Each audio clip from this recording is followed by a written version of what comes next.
Vous écoutez Le Salon dans tes oreilles, une balado-diffusion dans laquelle des auteurs, des autrices et des personnalités discutent de leurs livres et des sujets qui animent l'actualité littéraire.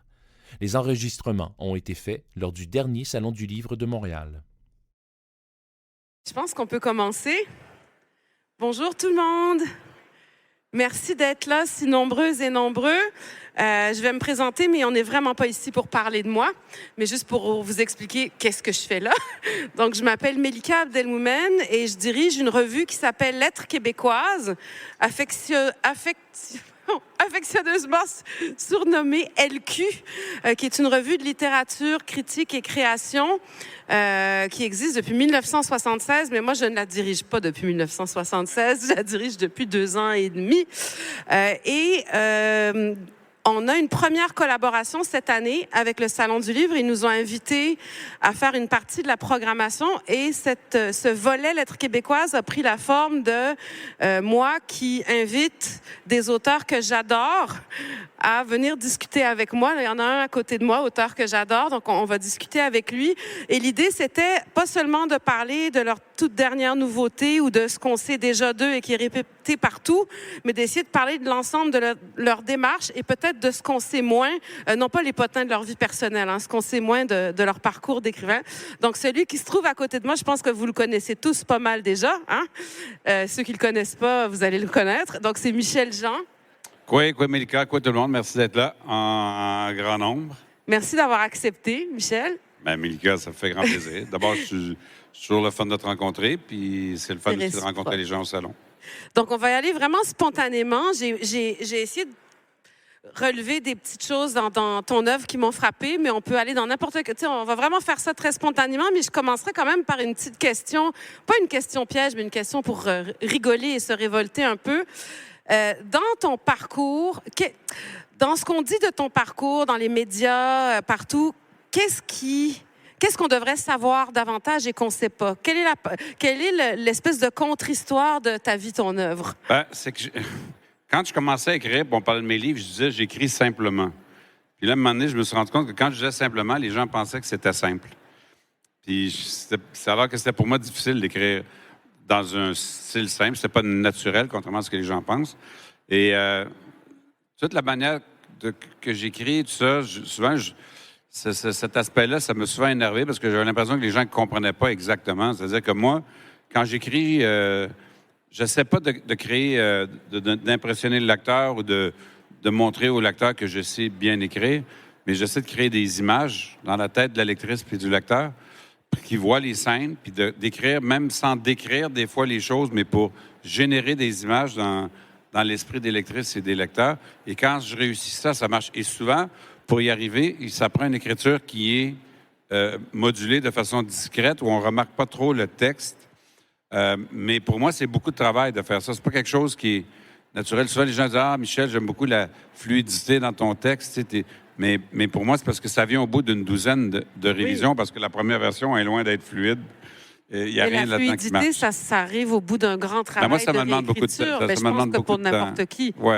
Tout cet aspect-là, des fois, j'ai l'impression que les gens, tu sais, si on parle vraiment dans le milieu littéraire, comme la portion travail, tout ça, c'est comme si les gens, j'avais des fois l'impression que les gens ne réalisaient pas tout le travail que ça me prend, mais bon, tu sais, mais des fois, tu sais, je dis que j'essaie de créer des images, puis à un moment donné, j'étais en France à Tours, dans une école, puis où Coco m'était enseigné, et il y avait un élève qui était sourd et muet, qui s'appelle Lucien. Et Lucien, il lit des livres, il communique en langage des signes français, LSF, puis il lit pas des livres normaux comme nous on lit, parce qu'il n'est pas capable de les lire. Et là, Lucien, il avait lu Cocum, puis il avait expliqué à sa professeure que c'était la première fois qu'il était capable de lire un livre, parce qu'il voyait les images dans sa tête. Il voyait les images dans sa tête. Fait que là, j'avais embrassé Lucien quand même. J'ai dit, là, tu me fais plaisir. Je cherche justement parce que j'ai plein d'exemples. Ah, voilà, on va faire un exemple de description dans un langage justement très épuré. Et en plus, ça vient d'un de tes premiers livres, parce qu'on pourra peut-être parler après de tout le parcours que tu as eu avant le succès, parce qu'il y a eu toute une œuvre qui s'est construite depuis 2008, dont on parle moins. Et donc, dans Un monde mort comme la Lune, c'est... Ah non, excuse-moi, c'est pas celui-là. Excuse-moi. Je cherche le bon extrait. Prends ton temps. Moi, pendant ce temps-là, je joue de la musique d'ascenseur. Ben, c'est ça, parce qu'un monde mort comme la Lune, c'était pour faire une autre démonstration. Ah, voilà, pardon, c'était dans On va Tsunami. te dire une affaire, en tout cas, t'es mieux préparé pour les Andreux que moi quand je fais le midi, hein? Greffé, je suis impressionné. Parce que t'es plus important que les gens que toi le midi. Alors, OK, donc c'est dans Tsunami, mais j'étais pas loin parce que c'est toujours avec le même personnage que certains d'entre vous connaissent peut-être, de Jean-Nicolas Legendre, qui est le personnage de 2 de tes romans. Personnage central de Un monde mort comme la lune et de C'est Tsunami, ça. puis on le voit dans un petit peu avec un C'est rôle ça. secondaire Il y a dans, des caméos dans d'autres dans œuvres. La Belle Mélancolie et dans Joe Joggy. Et donc, Jean, est-ce que on pourra parler de lui après parce que je suis un peu tombée amoureuse de lui moi quand j'ai lu ses aventures. Et donc l'ouverture de ce roman qui s'appelle Tsunami, j'ai le souvenir d'une ville confuse, de longues avenues baignées de lumière crue, un lacis de ruelles encombrées s'effaçant sous des auvents de tôle dépareillés, au milieu d'une forêt d'affiches et de néons tape à l'œil. J'ai le souvenir d'une cité infernale paralysée par les embouteillages, où le grondement des camions se mêle au piaillement nerveux des mobylettes qui zigzaguent dans le trafic. Le flot constant des moteurs crache des nuages de dioxyde de carbone dans le ciel de Colombo.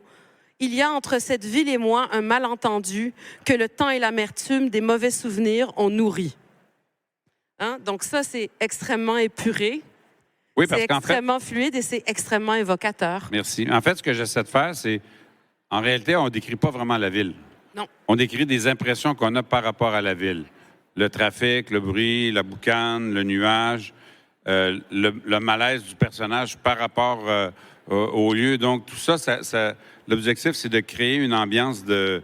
On n'est pas certain s'il est content ou pas d'être là. Et donc, j'essaie de créer dans la tête du lecteur, sans décrire vraiment les lieux, parce que j'aurais pu décrire la ville. Je ne serais pas très bon, d'ailleurs, je ne suis pas bon là-dedans. Mais j'aurais pu essayer. Mais je préfère décrire ce qu'on ressent ou ce que le ressent. Puis je me dis que quand ça marche, la personne se fait sa propre image dans sa tête. C'est ça qui est le calcul. Tu sais, mais ça ne marche pas toujours, mais quand ça marche, ça marche. Ça marche. Mais moi, je suis contente parce que je trouve qu'on ne te fait jamais parler de comment tu travailles. Ouais, tu vois, ce genre de truc-là, on ne te le demande jamais. Puis je trouve ça le fun qu'on puisse en parler. Mais justement, là, on parlait de Jean-Nicolas Legendre, qui est le héros de 2 de tes romans, dont le premier, Un monde mort comme la lune. J'ai donné le nom de mon petit frère, s'appelle Nicolas Jean.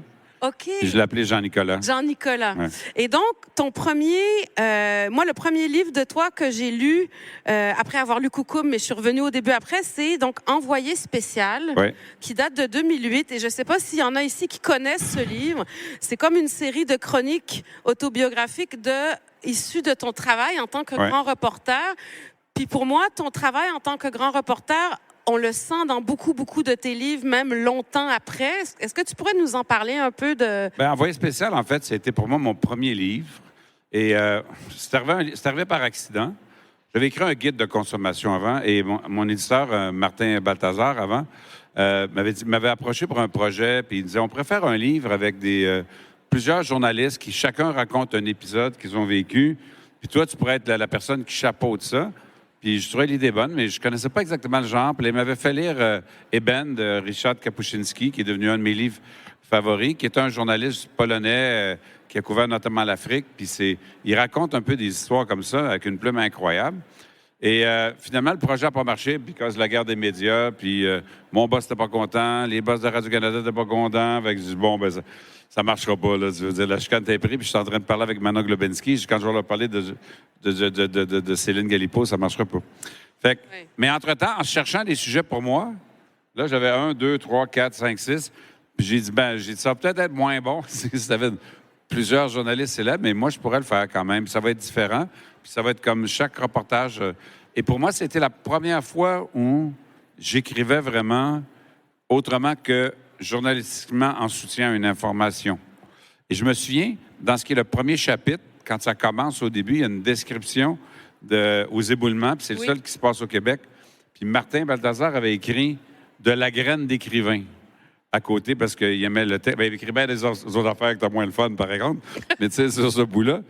Puis vraiment, j'avais comme trouvé le plaisir d'écrire libéré du contenu d'un point de vue journalistique. Et ce livre-là, je l'ai tout le temps aimé, moi, parce que je raconte des histoires vraies, mais sur un ton personnel. Et je trouvais que c'était une manière, le fun, de faire. Je vais sûrement y revenir un jour avec autre chose. Mais ouais, c'est ça qui a commencé tout pour moi. Parce que ce qui est intéressant aussi dans ce livre-là, c'est que tu poses la question de quelle est ta place en tant que grand reporter qui est là pour rendre compte, qui est ému. Est-ce qu'il faut laisser ses émotions de côté? Dans quelle mesure? Qu'est-ce qu'il faut raconter? Puis bon, c'est autant au Koweït qu'en Haïti, qu'aux éboulements, qu'à New York, hein, juste après le 11 septembre. Donc, tu as vu des choses quand même... Oui, puis en même temps, c'est parce et tu as eu peur de mourir plusieurs fois. Ah oui, j'ai un fusil sur la tempe, puis je me suis sauvé pendant qu'on tirait, puis je me suis caché dans un building, puis les balles étaient derrière le mur. Je me suis fait courir après avec des machettes en Haïti, ça, c'était moi. Hein. Mais, tu sais, quand tu es un journaliste, des fois, tu vis des choses quand même contradictoires. C'est-à-dire que je me souviens d'une scène où je suis au Sri Lanka, et je suis un homme qui cherche parmi les corps les proches. Puis c'est surtout les femmes qui sont les victimes et les enfants. Beaucoup des hommes ont été assez forts pour s'agripper. Puis il tombe devant le corps de sa femme. Puis là, lui, il part à crier puis à pleurer. Puis nous, on filme, puis on continue de filmer. Mais, tu sais, on n'est pas dans son visage, on est loin, on le reconnaît pas, on entend. Puis là, tu te poses quand même la question, tu sais, qu'est-ce que je fais? Je continue. Mais en même temps, c'est qu'il y a une partie de toi qui est divisée en... Une partie qui est comme touchée, comme tout le monde l'est. Puis il y a une partie qui reste rationnelle parce que ton travail... c'est pas de l'aider sur place, c'est de l'aider en me montrant pour que les gens à l'extérieur puissent, après ça, souvent aider, réagir, etc. Fait qu'il se passe des combats en toi sur ces événements-là tout le temps, et ça paraît pas dans les reportages. Et moi, j'ai toujours fait un devoir, quand j'étais à l'étranger, de ne pas parler de moi. Ça fait que des fois, les gens trouvaient que j'étais peut-être froid, mais je déteste les journalistes qui m'expliquent à quel point ils ont de la peine. Oui. Quand les gens sont en train de mourir de faim, Oui. puis à quel point ça leur fait de la peine.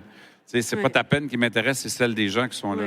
Donc, j'essayais dans le livre d'expliquer un peu ces combats-là qui se font entre nous et auxquels les téléspectateurs n'ont pas accès. Mais tu vois, quand je disais que ça va jusque dans tes romans, encore dans Tsunami, Jean-Nicolas se fait expliquer avec un journaliste français qui s'appelle Simon Blanc. Et Simon Blanc est dans un moment de profond découragement. Ça se passe donc au Sri Lanka après le tsunami. Et il lui dit... donc ça, c'est Simon Blanc qui parle, le personnage. On est tous blasés d'une certaine manière, Jean-Nicolas. Regarde cet endroit. Une suite à 200 $ américains par jour transformée en studio de télévision. Tu crois que c'est réel? En quoi consiste notre travail? On se précipite sur le terrain, on tourne la détresse, on revient ici. Plus c'est dur, meilleure est l'histoire et plus nos patrons sont contents de nous. Donc, tu vois, même dans tes romans, tu as apporté ce questionnement-là. C'est ce que j'aime dans les romans. C'est que je peux faire dire aux autres des choses que je pense, parfois. C'est pas moi, c'est un Français en plus dans le roman. C'est pas du tout toi. Oui. Mais c'est ça, c'est-à-dire que, tu sais, le roman permet quand même de... C'est ça la différence entre mon métier de journaliste, où il n'y a rien dans mon bulletin qui correspond à ce que moi, ce que j'aime. C'est juste l'intérêt du public qui compte. Mais dans les romans, c'est tout le contraire. C'est juste des choses que j'ai envie de... Puis j'écris sur des sujets qui m'intéressent moi, sur lesquels je pense que j'ai des choses à dire. Mais ce qu'il dit, Simon Blanc, dans ça, c'est exactement ça. Tu sais. C'est ce que je vous décris un peu. C'est qu'on est pris là-dedans. Mais en même temps, ce travail-là est utile parce que si personne regarde, personne n'est touché, il n'y a pas de conséquences par la suite. Mais en même temps, quand tu t'en vas là-bas, tu ne vas pas aller rester dans un bidonville. Il faut que tu restes en santé. Ça te prend un espace pour mettre tes trucs. Fait que tu es comme dans un... Puis souvent, la caméra est pointée vers ce qui va mal et non pas à côté vers ce qui va bien. Donc, c'est pas toujours... C'est souvent... Mais c'est ça aussi qui est ton travail. Donc, tu es toujours déchiré quelque part entre qu'est-ce que je fais, est-ce que c'est correct ou pas.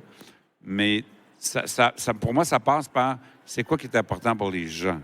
Puis comment je peux les aider à ma manière, à moi, les gens qui sont sur place là. C'est raconter leur histoire. Mais c'est proche. Je sais qu'on était ensemble avant le salon. Tu avais une table ronde avec Frédéric Lavoie qui vient d'écrire un livre qui s'appelle « Troubler les eaux » où il parle exactement de ces questions-là, de tous ces déchirements-là. Mais je pense que c'est important d'en témoigner comme vous le faites tous les deux, chacun à sa façon, de témoigner de ces questions éthiques qu'on se pose. Mais l'exemple que je donne souvent, c'est comme un médecin qui va opérer un bébé.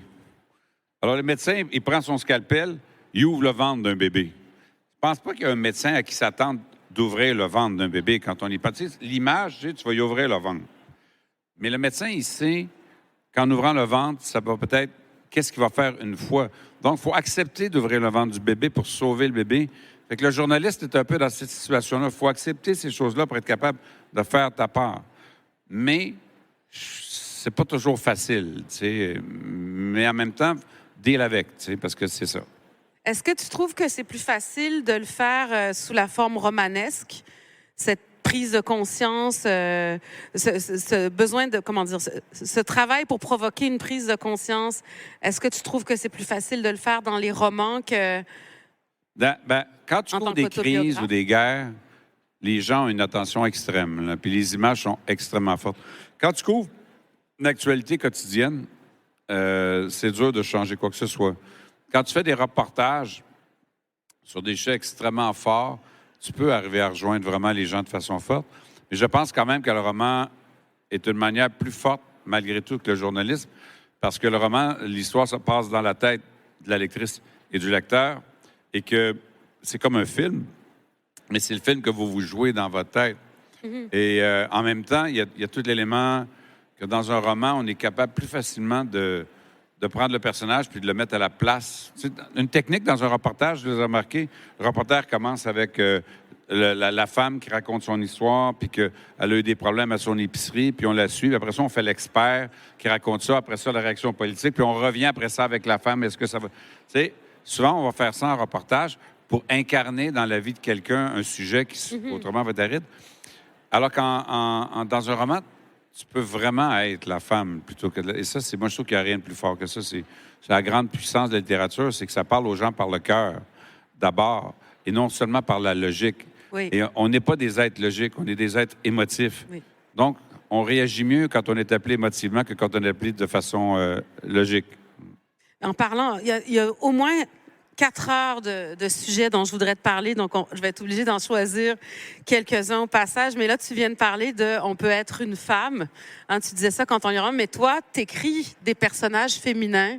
Tu écris beaucoup de personnages féminins très forts, parfois au jeu, comme dans Chimique, justement. Tu as 2 personnages féminins, 2 narratrices, qui sont deux guerrières, 2 femmes fortes et 2 femmes fragiles en même temps. Est-ce que tu as le goût de nous parler de comment se fait ce travail-là? Parce que moi, en tant que femme, je lis ça, je me sens galvanisée, j'embarque.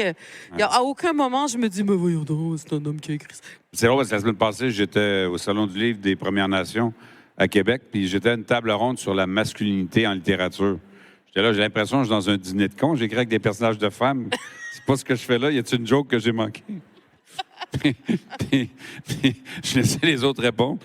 Mais honnêtement, je me suis souvent posé la question pourquoi j'ai choisi des personnages de femmes. La première fois que je l'ai fait, c'est dans une nouvelle qui s'appelle « Où es-tu » dans Amun en 2016, qui est comme un peu le texte qui a donné l'idée après de Cocum.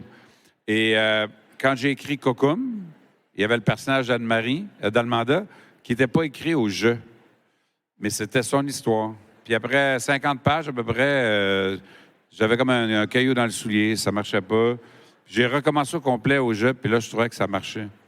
Et je sais pas pourquoi j'aime honnêtement, dans les faits, je suis entouré de femmes fortes, moi, dans ma vie. Il n'y a rien que de ça. Jalmanda était une femme forte, ma grand-mère Jeannette, ma mère. Je travaille dans une maison d'édition où il n'y a que des femmes, c'est toutes des femmes fortes. En France, et même mon éditrice allemande que je vois, Erika, qui est là. Mais je veux dire... il n'y a jamais autre chose que ça. Puis je ne sais pas pourquoi je suis capable ou que j'aime ça le faire. Puis j'aime autant pas trop y penser, mais j'ai peur de briser la recette. Non, mais de toute façon, ça vaut mieux pas trop y penser. Mais je pense qu'il y a une femme forte en toi, Michel. Peut-être, mais... C'est sûr. Mais j'aime ces personnages-là. Une femme rebelle et forte. Oui, mais tu sais, par exemple, même dans Tsunami, où le personnage est un homme, il y a quand même une guerrière, une tigre noire qui est là-dedans, que j'adore comme personnage. Absolument. Qui est inspiré d'une vraie personne qui a vraiment existé. Je trouve que les personnages féminins, tu sais, je parle pas... Je leur parle pas comme... Ils parlent pas que de sujets de femmes, je dirais. C'est des femmes dans des situations... C'est des sujets humains. Ouais. Et c'est des femmes donc, qui appartiennent à une minorité. Même si on est la moitié de la Terre, on peut dire qu'on est une minorité parce qu'on n'a pas toujours et partout les mêmes droits ou les mêmes traitements. Donc peut-être que tu peux connecter... Oui, puis en même temps, peut-être pour ça que je trouve qu'un personnage féminin est plus fort encore, quelque part, souvent, qu'un personnage masculin, parce que, justement, on n'a pas si souvent que ça des personnages féminins qui sont dans des rôles de, je ne veux pas dire de pouvoir, mais Oui, oui. Peut-être un personnage des fort. rôles de force. Drive Oui, l'histoire, c'est en ça. réalité. C'est vrai. Puis, C'est vrai. puis j'aime ça, là. Mais honnêtement, souvent, j'y pense moi-même. Je dis, tu sais quoi, mais j'ai pas une réponse claire. Des fois, il faut pas trop chercher. Ça vient faut comme continuer. ça. Mais c'est ça. Je dois être tout spirit quelque part dans mon métier C'est très possible. C'est très possible. d'écrivain. Mais justement, parlant d'identité, je vais essayer de retrouver je pense que c'est dans l'après... C'est ce moment où je recommence encore avec la musique d'ascenseur. Ah oui, Bout de vas-y, chanson, chante-nous demande une petite spéciale. chanson. Ah oui, c'est dans le mot de l'auteur à la fin de Coucoum. Tu parles d'une personne que j'aime beaucoup qui s'appelle Joanne Gay, qui est ton éditrice depuis des années. Donc, tu dis, mon éditrice et amie Joanne Gay m'a fait un jour la remarque que tout ce que j'écrivais tournait autour de la question de l'identité. Je ne l'avais jamais réalisé, je me suis demandé pourquoi. Pourquoi revenir sans cesse vers ce passé, vers cet héritage? Sans doute à cause de la blessure produite par la coupure, en obligeant les femmes qui épousaient un blanc à quitter la réserve, la loi sur les Indiens cherchait à les assimiler. Mes frères et moi avons grandi en ville, nous n'avons pas appris l'Innu-Aimun, ils ont blanchi nos mœurs, mais qui peut oublier qui il est vraiment? Pas moi. Et on a déjà eu une discussion donc avec Joanne Gay et vous me racontiez que tu as quand même mis un certain temps avant d'oser aborder publiquement cette question. C'est dans Atouk, hein, la première fois, je pense. C'est qui était mon troisième roman.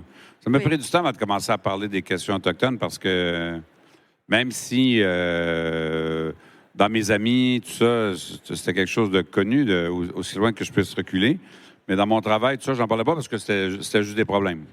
Ça vous valait toutes sortes de problèmes, mais je voulais pas avoir de problème dans la vie. C'est comme tout le monde. Tu veux pas être un héros, tu veux juste pas avoir du monde qui vienne t'achaler ou dire des choses. Puis à un moment donné, au décès de ma grand-mère, quand Jeannette, je la raconte dans Atouk, la cousine de ma mère me dit, elle dit, Michel, elle dit, toi, elle dit, l'Indien, tu l'as en toi. Puis j'ai dit, qu'est-ce que tu veux dire par ça, l'Indien, tu l'as en toi? Tu sais, ça peut être beaucoup de choses. J'ai dit, c'est beau, mais qu'est-ce que tu veux dire? Ben, elle dit, je te vois dans des situations où les gens s'énervent autour de toi, toi, tu es toujours calme. Elle dit ça, c'est indien. Puis ça, c'est vrai que je suis comme ça, mais moi, je m'étais tout le temps pensé que c'était un trait de caractère. Elle me disait que c'est un trait culturel. Là, la réflexion a commencé. C'est quoi la part autochtone qui a survécu au fait que j'ai grandi en milieu allochtone et que j'ai jamais eu de réponse aux questions que je demandais, etc. Et là, j'ai eu l'idée d'écrire Elinu, qui est devenu Atouk Elinu, qui est de fait un livre sur l'identité autochtone. Puis Joanne, elle m'a fait remarquer en disant ça que souvent, la question de l'identité était très présente dans mes livres sans que je m'en rende compte. C'est comme les personnages féminins, j'ai l'impression. C'est ça, ou comme la politique. On en parlera après. C'est moi qui t'ai dit ça, qu'il y avait un aspect très politique dans tes livres. Non, puis ça, Elle et nous, au départ, donc le premier titre, c'était quand même en 2012. Donc bien avant la mode. À zéro, on en a vendu 1300. La mode est aussi, bon, la mode, ça nous énerve, mais en même temps, c'est comme la mode de la diversité. Ça nous énerve, mais en même temps, c'est le signe d'un progrès, c'est le signe d'un réveil. Donc, on la prend, hein, même si ça nous énerve un peu. Mais donc, cette mode-là, qui a permis aussi un éveil des consciences et puis une curiosité chez certains, c'était bien après 2012. Moi, j'ai pas... Une fois, j'ai quelqu'un qui a écrit... J'avais écrit Joe Jagger, qui est 2 ans après Coucoum, mais 1 an après le succès de Coucoum, puis il avait dit, bon, Michel Jean s'est dépêché d'écrire un livre pour profiter du succès de Coucoum et des histoires autochtones, alors que j'écrivais déjà sur ça bien avant que ça le devienne. Moi, bien sûr. Honnêtement, quand j'ai dit à Joanne, je vais t'écrire un livre sur l'identité autochtone, elle n'a pas sauté en disant, on va tout de suite réserver l'imprimerie pour en imprimer beaucoup. Let's go, préparez-vous. Tu sais, je veux dire, on ne s'attendait pas à ce que ça soit un gros hit. Ça n'a pas été un gros hit. Puis après ça, j'ai écrit sur les pensionnats autochtones. Puis on en parle encore. C'est ça. Puis même Coucoum, quand il est sorti en 2019, il n'y a personne qui en a parlé. Il y a un article dans le Journal de Montréal, une amie qui a eu pitié. Marie-France Bornet, je la remercie parce qu'elle a sauvegardé mon honneur. Mais c'est pas ça qui m'a motivé, le succès, les ventes, tout ça. Sinon, j'aurais jamais écrit sur les questions autochtones. Mais quand j'avais lu Kwasipan, qui est paru en 2008, je pense, quelque chose comme ça, 2009, j'avais lu ça, puis je me disais, wow, OK, tu peux écrire sur ces questions-là, puis tu peux aborder, puis j'aimais l'écriture de Naomi Fontaine. Là, moi, je suis pas une personne qui réagit vite, mais je pense longtemps. Puis là, ça mûrit dans ma tête. Puis à un moment donné, quand je suis arrivé à la mort de ma grand-mère, tout ça ensemble a fait que je vais faire. Puis en plus, c'est un livre qui est quand même bizarre parce qu'il est à 2 voix, moi qui parle, ma grand-mère, tu sais, la structure du livre. Mais j'ai dit, ça va marcher, là, tu sais. Puis... Et donc, maintenant, c'est vrai que maintenant, il y a un intérêt pour ça. pour laquelle je me réjouis, parce que ça veut dire que les gens s'intéressent maintenant à nos histoires. Mais moi, c'est pas ça qui me guidait, puis c'est pas ça qui fait que j'ai écrit sur ces C'est un sujets-là. désir beaucoup plus profond. J'écris jamais sur un sujet parce que je pense que ça va marcher. Non. J'écris sur un sujet parce que ça me prend 2 ans. Il faut que ce soit le fun. Parce que le sujet m'importe pour moi, puis après ça, j'essaie de faire en sorte que les gens vont aimer. Mais l'autre aspect de tes livres dont je trouve qu'on parle peu, et là, on voit l'expérience, déjà tes études universitaires et ton expérience de journaliste et de reporter, c'est qu'il y a énormément de recherches. Oui, mais ça, pour moi, c'est pas difficile, honnêtement. Les gens me disent ça, puis ça fait 35 ans que je fais ça, hein, puis de la recherche. Les gens me disent, oh, wow, hein, tu sais, Coucoume, Michel, même les amis autochtones, tu sais, hey, Michel, toi, tu as vraiment passé beaucoup de temps sur le territoire. Ben non, je suis jamais allé aux passes dangereuses, tu sais. Mais il y a d'autres manières de vivre ça. Le travail d'un écrivain, c'est pas le travail d'un journaliste. Tu sais, c'est d'imaginer des choses. Puis il y a toutes sortes de manières d'approcher la réalité et l'histoire. Et moi, chercher, tu sais, je veux dire, dans Coucoume, puis j'ai fait la même affaire dans Rémic. Dans Coucoume, j'avais trouvé un touriste de français, un club, 2 Français qui remontaient la rivière Péribonka en canot. Bon, je coupais le son parce que ce qu'ils disaient, ça m'énervait à un moment donné, là. Mais je voyais les images, la hauteur des montagnes, la couleur. Puis avec eux autres, je prenais des notes, je prenais des captures d'écran. Puis je me suis j'ai appris à connaître le territoire en le regardant avec ça. Je regardais des cartes aériennes qui étaient là, je regardais des vieilles photos. Donc, tu sais, puis j'ai fait la même chose avec Rémic, où un père et son fils voyagent le long de la baie du Tson, jusqu'à de Coudjoie-Rapic jusqu'à Oumiac, exactement comme dans mon roman. Ils tournent à l'intérieur des terres. Encore une fois, j'ai coupé le son. J'ai remarqué quand même qu'ils faisaient ça en voilier, mais j'ai jamais vu la voile. Tu sais, mais tu sais, j'étais là, bon. Mais à un moment donné, je voyais le courant, la hauteur des pierres, les perspectives. Je cherchais après ça, je suis capable de chercher c'est quoi les couleurs. Qu'est-ce que ça sent, une forêt de tel si je suis pas là? Puis avec Internet, tu peux arriver à trouver même c'est quoi les odeurs, les couleurs. Je me fais des timelines avec les saisons, la neige commence, le vent est de quelle force, il arrive de où à telle période de l'année. Fait que c'était là. Fait qu'à un moment donné, j'ai tellement de matière que dans ma tête, quand je suis juste comme ça, j'y suis. Puis j'arrive à le voir puis à le ressentir. Puis tu arrives à le transmettre à nous qui te lisons. Ça prend de l'imagination, quelque part, mais on y arrive. Mais c'est juste de me bombarder d'informations. De faire un travail, c'est ça. C'est un travail de documentation de romancier, en fait. Oui, c'est ça. C'est pour ça qu'être avec un écrivain, c'est plate en temps, parce que tu passes beaucoup de temps comme ça à penser à tout ça. Puis, tu sais, les gens, puis t'es là, puis puis là, vous dites... Où est-ce qu'il est, Michel, en ce moment? Oui, il est loin, mais il y a la voix. Puis là, l'autre aspect dont on a déjà parlé plusieurs fois, toi et moi, puis j'aurais aimé t'entendre là-dessus, je t'avais dit que je trouvais qu'il y avait vraiment un aspect politique dans ton œuvre. Puis on parlait tous les deux plusieurs fois de la différence entre être militant sur le terrain ou être engagé en tant que littéraire ou être politique. Tu sais, toi, tu disais, je suis pas militant, mais... Il y a de la politique dans ce que je fais d'une certaine manière, où il y a une forme d'engagement, mais qui n'est pas l'engagement. Mais je ne sais pas si tu as envie de nous en parler un peu. Tu me l'as fait réaliser d'une certaine manière, c'est vrai. Puis je dis là, ouais, c'est vrai quand même. Parce que moi, je ne suis pas militant. Ce que ça veut dire pour moi être militant, c'est que je ne juge pas les situations ni les gens. Puis je suis quand même un journaliste depuis longtemps. Je ne pourrais pas être journaliste et militant. Moi, je n'ai jamais été dans une manifestation depuis le cégep. OK? Puis tu peux pas être dans une manifestation puis le lendemain interviewer le chef syndical ou le premier ministre sur la question.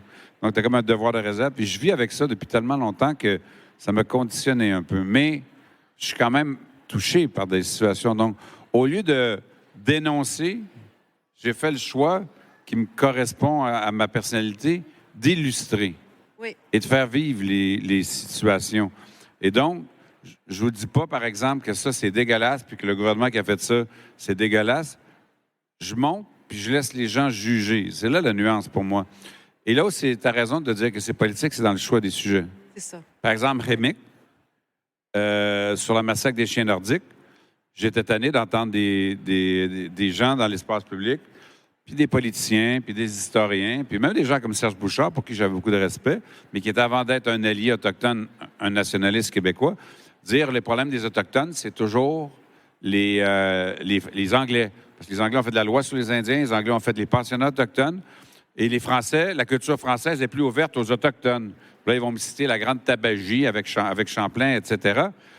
Puis là, je leur disais toujours, oui, mais les Inuits, eux, qu'est-ce qui se passe? Ils ne sont pas soumis à la loi sur les Indiens. Ils sont parce qu'en 1976, là, personne ne s'occupait d'eux. Puis ils sont des citoyens du Québec, comme nous tous, ici. Et pourtant, ils ont les mêmes problèmes, sinon pire, actuellement, que ce qui se passe dans les Premières Nations. Donc, si le Québec et la culture française est si extraordinaire par rapport aux Autochtones, comment ça se fait que ça ne marche pas avec les Inuits? Oui. C'est parce que dans les faits, il n'y a personne de pire ou de mieux. La colonisation s'est faite en Amérique, en français, en espagnol, en anglais et en français. Donc, c'est un choix politique d'écrire sur ça. Ouais. Puis c'est aussi je pense à Joe Jagué, il y a toute une description à un moment donné du pont avec les Autochtones qui sont toujours au pied du Mont-Royal, en dessous du pont. À une époque, c'était... Attends, je vais retrouver l'extrait. Ça va être plus simple parce que là, je l'explique mal. Mais pendant que tu dis, pour moi, c'est important cet extrait-là parce que ça revient souvent dans mes livres. C'est que vous avez beau faire ce que vous voulez, on est encore là et le territoire aussi est encore là. Je l'ai. Le pont Jacques-Cartier, qui enjambe le fleuve à la hauteur de Montréal, porte le nom de l'explorateur français qui, le 2 octobre 1535, devint le premier Européen à mettre les pieds sur l'île qu'occupe maintenant la métropole. Cartier y avait découvert à l'époque un village iroquoien. Hochelaga comptait une 50aine de maisons longues qui étaient protégées par une palissade traversée d'une porte unique au pied d'une colline que le Français a baptisée Mont-Royal en l'honneur de son souverain, François Ier. Aujourd'hui, 2 millions de personnes vivent à Montréal, la deuxième ville en importance au Canada, pays membre du G7 et considéré comme riche. L'île a bien changé depuis Jacques Cartier. 23 ponts et un tunnel permettent d'y accéder et des centaines d'avions le traversent chaque jour. Cependant, certaines choses demeurent. Le fleuve, imperturbable, coule des Grands Lacs vers le Golfe. La montagne qui avait impressionné Cartier domine encore le paysage et des Autochtones habitent toujours à ses pieds. Et là, tu parles, qui est le sujet de Joe Jagué, de toutes les petites poches d'itinérance, puis C'est parce que pour moi, ce que je disais tantôt, c'est que souvent, les gens disent, ouais, mais tu sais, là maintenant, tu sais, les Autochtones vivent dans des réserves, là, c'est chez nous. Puis, il n'y a personne qui pense qu'on va revenir avec avant, mais moi, dans le fond, ce que je dis à travers ça, c'est que oui, il y a tout ça maintenant, mais le territoire, même s'il a changé, est encore là. Le lac, le fleuve, la montagne. Et même si c'est des forêts de building maintenant, à la place d'une forêt, oui, les Autochtones sont encore là. Nous, on est encore là, puis on n'est jamais partis. Puis tout ça change, mais on reste. Et moi, je pense que le temps joue pour nous parce que quelque part, on a survécu à beaucoup de choses. C'est, par exemple, on vit en fait les Autochtones dans une... On parle beaucoup actuellement dans le monde de la peur de l'apocalypse environnementale. Mais les Autochtones, ils ont vécu ça, eux, l'apocalypse. C'est-à-dire qu'on est des sociétés qui ont vécu la fin du monde. Absolument. La fin de notre monde, comme on vivait, et on a été forcés de vivre dans un autre monde. Donc, c'est une apocalypse pour les gens. Mais on est encore là. Puis pour moi, ça, c'est toujours important de le dire. C'est que... Puis encore une fois, je fais attention de ne pas attaquer les gens, pas parce que j'ai pas peur, mais je veux pas que les gens réagissent en disant... Je veux que les gens comprennent ce que ça veut dire pour un Autochtone, ça. Et aussi parce que il y a souvent dans le discours politique à Montréal, parce que quand ils l'ont fait créer, et éventuellement plus tard, il n'y avait pas d'Autochtones. Puis si on dit que Montréal est un territoire autochtone, il y a des gens qui vont dire non. Les Canadiens de Montréal, quand ils ont voulu faire la reconnaissance territoriale il y a 2 ans, au premier match de la saison, en disant le match de ce soir va se tenir sur le territoire Mohawk non cédé, ça a fait des nouvelles pendant une semaine. Et même le premier ministre du Québec s'est prononcé pour dire non, Montréal n'est pas un territoire autochtone parce qu'il n'y avait pas d'Autochtones sur l'île. Mais tu sais, c'est comme si entre Québec et Montréal, à un moment donné, il n'y a personne qui vit là. Les Chinois construisent une maison, il n'y a personne qui vit là. C'est correct, c'est pas au Québec. Tu sais, c'est comme ridicule, mais bon.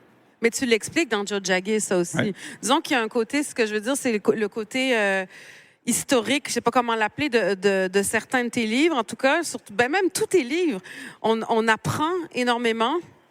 Pas que c'est des livres didactiques, pédagogiques, lourds, c'est pas du tout ça que je veux dire, mais ce que je veux dire, c'est que par toute cette recherche que tu fais, toute cette réflexion, toute cette préparation que tu passes à la moulinette de ton imagination après, tu nous apprends, ou dans le cas des Autochtones, tu nous apprends l'histoire qui n'a pas été racontée. Tu racontes une autre versant de notre histoire. Parce que moi, je fais confiance aux Québécois. Je sais que les Québécois, c'est un peuple extrêmement ouvert. Et beaucoup des problèmes des Autochtones, c'est pas parce que les Québécois sont pas ouverts ou qu'ils aiment pas les Autochtones. Ils sont juste pas au courant. On ne l'a jamais dit. Moi, je reçois toutes les semaines des messages de gens qui me disent « Monsieur Jean, j'ai lu votre livre, j'ai honte, qu'est-ce que je peux faire? » Puis je réponds toujours « Merci de me lire. » Surtout si vous avez acheté le livre. Bon. Je rigole. Mais après ça, je dis, vous n'avez pas à avoir honte, vous n'avez rien fait. Ce que vous pouvez faire, c'est ce que vous faites, vous renseigner, ouvrir l'esprit, etc. Alors, moi, j'essaie plutôt de nourrir ça plutôt que de nourrir la haine, le ressentiment. C'est Joséphine Bacon, un jour, j'ai demandé, juste toi, Joséphine, hein? Parce que, tu sais, des fois, on se fâche quand on vit des affaires. Joséphine, tu t'es jamais fâchée. Puis elle me regarde avec son grand sourire, puis elle me dit, j'ai pas envie de passer ma vie fâchée, Michel. Donc, plutôt que de me fâcher, j'essaie de nourrir les gens, puis à travers une histoire d'amour, une histoire d'aventure, une histoire de territoire, il y a des éléments, comme des couches, tu sais, puis tu es libre d'aimer ça. Tu peux aimer Cocum ou pour l'histoire d'amour ou pour le thème qui est la sédentarisation forcée. Je laisse les gens faire. Oui, absolument. Je vois que le temps passe.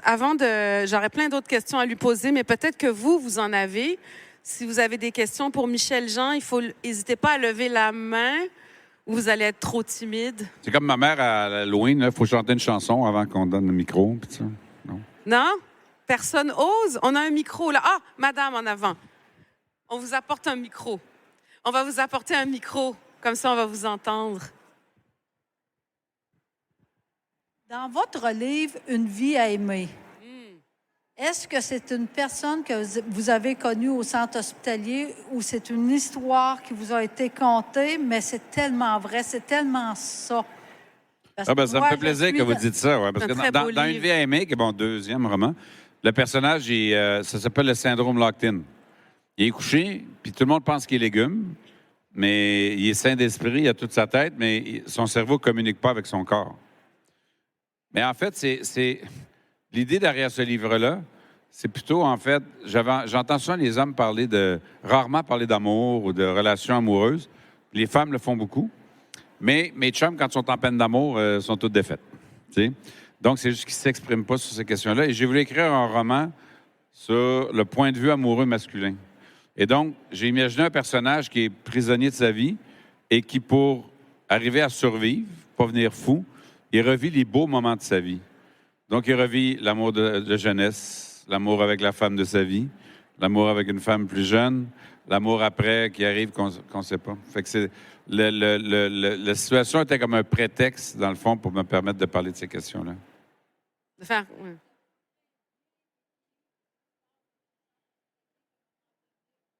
Vous dites que je décrivais bien, oui. Qu'on ne voit plus les gens, que ça devient un peu, je dirais pas des choses, mais... j'essaie de... dans mon travail de journaliste, j'ai quand même été souvent dans les centres hospitaliers ou dans des choses comme ça. Donc, c'est l'avantage d'être journaliste pendant aussi longtemps que moi. C'est que si tu survis, tu as été témoin quand même privilégié de beaucoup de choses. Donc, puis ce qu'on voit là-dedans, mais en même temps, il y a un personnage qui l'écoute, qui l'aide. Oui. Puis j'ai souvent vu ça aussi, tu sais. Et j'essaie aussi dans mes romans de faire en sorte que tout n'est pas... Même si ça me permet d'aborder des sujets très durs, souvent, mais s'il y a un peu de lumière, un trait de lumière qui passe, des fois, ça change la perception. Donc, je voulais qu'il y ait ce personnage aussi là. Merci. On aurait le temps pour une autre question, je pense, si quelqu'un... Il n'y a personne qui est inspiré, ça a l'air. Ou ils sont trop intimidés. Ou tu étais trop bonne, tu les intimides. J'en ai encore plein d'autres, si personne se... écoute, un dernier... Oh, il y en a une, parfait. On vous écoute. Bonjour, M. Jean. On s'est croisés une fois, je vous avais fait la remarque de dire des nouvelles positives parfois dans votre bulletin de nouvelles. Ça fait quelques années de ça. Je vous écoutais parler tantôt, quand vous parliez de lumière. Puis je me suis posé la question jusqu'à quel point vous étiez spirituel. À quel point j'étais quoi? Spirituel. Spirituel? Oh boy. C'est une bonne question. Moi, je suis de ceux qui, chez les Autochtones, pensent que les esprits sont autour de nous, que les aînés sont là. Et ma spiritualité, elle tourne autour de ça. Je parle souvent, si vous me suivez sur les réseaux sociaux, j'ai dit souvent « Almanda veille ». Mais c'est pas une blague. Elle est ici, là, elle nous regarde là, en ce moment. Tu sais, les gens pensent que c'est comme un running gag, mais je pense vraiment que mon arrière-grand-mère a veillé sur moi, puis je pense que les aînés sont autour de nous, puis je trouve que c'est rassurant d'une certaine manière.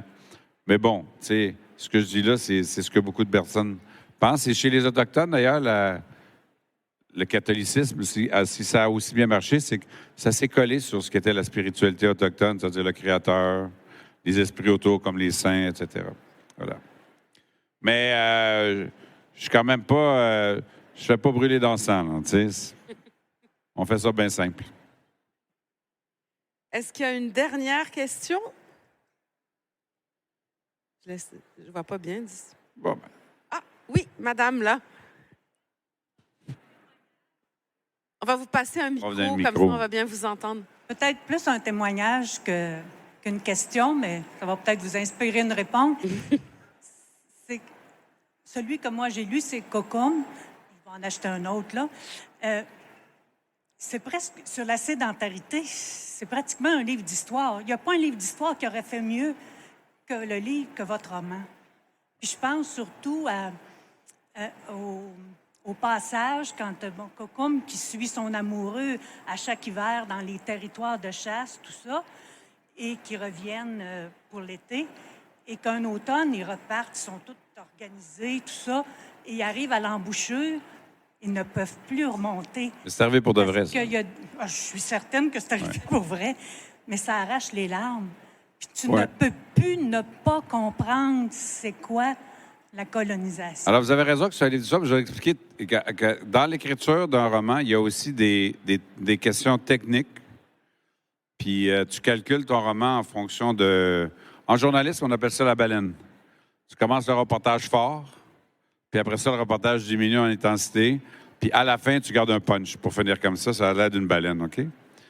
Dans un roman, il y a quand même...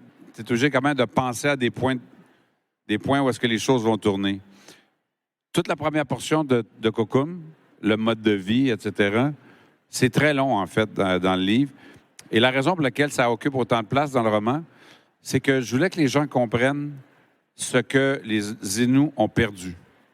Donc, il fallait commencer par faire apprécier aux lectrices et aux lecteurs ce mode de vie-là pour que quand on leur enlève, les lecteurs comprennent la douleur que ça a créée auprès de ces gens-là. Et donc, je me souviens, mon éditrice, elle m'avait écrit on est au milieu du roman, puis on est encore dans le mode de vie des Inuits. Parfait, exactement. On est on target. Tout va bien, c'est ça. La difficulté, par contre, c'était de rendre ça intéressant, parce qu'il ne se passe pas grand-chose, à part Almanda, elle le rencontre, ils apprennent à chasser, ils se promènent. Quand tu y penses comme il faut, il n'y a pas beaucoup d'action, mais tout tient sur l'émerveillement qu'Almanda reconnaît par rapport à ce qu'elle a vécu. Puis ça, c'était vrai. Puis je voulais que les lectrices et les lecteurs ressentent ça à travers elle. Ça a difficulté. Puis c'est pour ça que beaucoup du texte tient sur ce que je vous disais tantôt. Pas des descriptions, mais des impressions de ce que c'est quand elle apprend à chasser, le sentiment qu'elle a. Donc, si ça tient, si ça marche, c'est parce que ça garde l'histoire comme ça. Et quand arrive la scène, qui est placée exactement, même un peu plus loin que je voulais au début, bien là, c'est parce que là, c'est pour avoir un impact maximal. Si cette scène-là est en page 25, c'est pas la même chose, mais c'est le même. Tout est dans le livre est pareil. Mais fait que c'est ça. Et ça, n'importe quel écrivain va vous dire qu'il y a comme des punchs, il y a des points, il y a des chutes. Ça, c'est le B.A.B. d'écrire un roman. Mais quand tu l'écris, par contre, moi, je me souviens, quand j'ai écrit cette scène-là, c'était un dimanche soir. J'ai fini, c'était dimanche soir, 20 h. Puis moi, quand j'écris, je suis vraiment dedans. Là, ça m'est arrivé, j'étais dans une microbrasserie à côté de chez nous, puis je pleurais en écrivant la fin. Là, j'ai dit, tout le monde me regarde en train de pleurer sur mon ordinateur. Pour moi, sa blonde vient de le laisser sur Facebook. 2 semaines plus tard, j'ai décidé de rajouter un chapitre, je pleure encore. Je dis, bon, je change de bar à l'avenir. Je suis dedans, tu sais. Puis je parle en même temps, puis ça, c'est un vieux réflexe de journaliste. Et quand j'ai écrit la scène, là, la rivière qui crache la forêt dans le lac, ça était 8 h le dimanche, puis j'étais vraiment en crise. Puis assez que j'ai appelé une amie, Isabelle Picard, qui est Wendat. Je dis, écoute, Isabelle, elle a des enfants, puis tout, là. J'ai dit, excuse-moi de te déranger un dimanche soir comme ça, mais j'ai besoin de parler à un autochtone parce que je suis vraiment en crise. Là, on a jasé. J'étais comme vraiment, là. C'est une rare fois où j'ai été comme... J'ai vécu ça dans Remake aussi. Parce qu'il y a une scène un peu semblable. Ouais. Puis là, on a parlé, puis Isabelle, elle m'avait dit... Je te comprends, Michel, elle m'a dit, malheureusement, ce que tu ressens, je pense que ça fait aussi partie de ce que c'est être autochtone aujourd'hui. Puis là, c'est comme quand je suis le journaliste, tantôt, je vous racontais, il y a un côté qui est ému, puis un autre côté qui écoute. J'ai dit, hey, c'est bon, je peux-tu mettre ça dans mon roman? J'aime ça. Puis je l'ai mis en changeant les mots quelque part. Mais c'est ça. Donc, tu sais, on écrit ces choses-là, mais j'aime pas la phrase, on n'en sort pas indemne, mais ça nous affecte aussi. Mais c'est aussi accepter de ressentir des choses qui vont rendre un texte fort. Ça dépend de ce que tu veux faire. Tu sais, moi, je dis toujours que ça n'a pas d'importance. Ce que je veux vraiment, c'est que les gens vivent une émotion, ressentent quelque chose. Si vous me dites que mon livre est bien écrit puis que c'est tout, pour moi, j'ai manqué mon coup. Si vous me dites ce que vous me dites, là, que vous avez été touché puis que ça vous rentre dedans, bien ça veut dire que j'ai atteint mon objectif qui était que les gens... Et quand vous avez vécu ça, vous avez été dans le canot, vous savez exactement pourquoi les Autochtones sont aujourd'hui dans des situations qu'on voit aujourd'hui, parce que vous avez été un Autochtone pendant que vous avez lu ce livre-là. Et ça, la littérature, à mon avis, est le seul média qui est capable de nous faire vivre ces émotions-là. Et je ne suis pas un idéaliste, mais ça laisse des traces chez les gens. Et je pense qu'on peut changer le monde un livre à la fois, à condition d'être patient. Mais parce qu'à chaque fois que la personne ressent ça, elle n'est plus exactement pareille, elle ne voit plus exactement les choses de la même manière. Et c'est plus efficace ça que de faire la morale aux gens ou de montrer du doigt. Parce que tu les prends par la main, puis tu les aides à comprendre quelque chose. Puis quand on comprend, bien, on accepte plus facilement.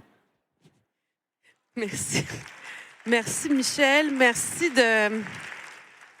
Les débuts n'ont pas été faciles. Merci d'avoir continué à écrire, puis d'avoir continué à y croire et d'exister, d'écrire et d'être là. Moi, je peux juste un petit témoignage rapide. On est ici, Michel et moi, parce que je suis tombée dans son œuvre que j'ai dévorée en entier du début à la fin cet été. Je n'en revenais pas et je ne comprenais pas pourquoi le milieu littéraire intello ne respectait pas ou n'estimait pas davantage cet homme-là. Je pense qu'il était méconnu. Donc, depuis ce temps-là, je suis comme en croisade. Et donc, je suis vraiment contente que vous soyez si nombreux, sans doute plein d'allégeances et de goûts différents à pouvoir l'écouter. Merci, vraiment, merci beaucoup. Merci à toi, Mélika. Puis ce que tu as fait, là, je le dis devant les gens, ça m'a énormément touché parce que, tu sais, à un moment donné, souvent les gens me parlent, tu sais, ah, Michel, tes livres, et tout ça, mais c'est venu par la France pour moi parce qu'au Québec, j'ai jamais gagné, j'ai jamais été même en nomination pour un prix littéraire. Mais en France, mes livres en ont quand même gagné. Puis à un moment donné, on se fait une carapace contre ça, tu sais, puis on apprend à vivre avec ça. Puis maintenant, on continue, puis on a d'autres compensations. Puis j'ai une collègue on en parlait récemment, puis on vit tout un peu la même affaire. Je ne suis pas la seule personne. Mais quand j'avais lu ton truc, parce que bon, je te connaissais, je m'étais dit quand même, tu sais, c'est cool, c'est le fun. Fait que je te remercie pour ça. Merci à toi. Merci à vous tous d'avoir été là. Merci.